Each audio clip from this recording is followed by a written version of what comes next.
সকলোকে নমস্কাৰ জনাই মোৰ দিগন্ত শৰ্মাৰ ইউটিউব চেনেললৈ সকলোকে স্বাগতম জনাইছোঁ। এতিয়া নলবাৰীৰ পৰা দাৰাগাঁৱলৈ গৈ আছোঁ। আপোনালোকক গোটেইখিনি দেখাই আছোঁ, চাই যাব আপোনালোকে। ফাইনেলি আমি দাৰাগাঁৱত সোমাইছোঁ, তো চাই যাওকচোন আপোনালোকে।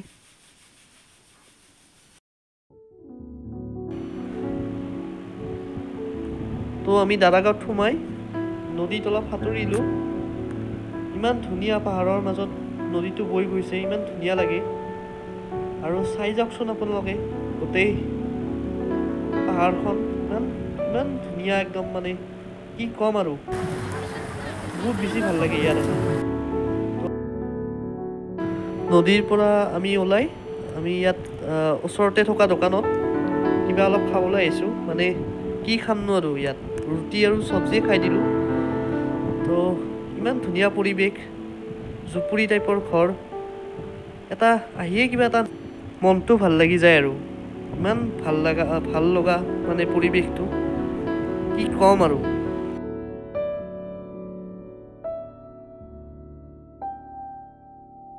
তো ইয়াতে কিছু সময় এনজয় কৰিলোঁ দিয়ক। তো আমি ইয়াতে ভিডিঅ'টো সমাপ্ত কৰিছোঁ। যদি ভিডিঅ'টো ভাল পায় লাইক, শ্বেয়াৰ আৰু ছাবস্ক্ৰাইব কৰি দিব।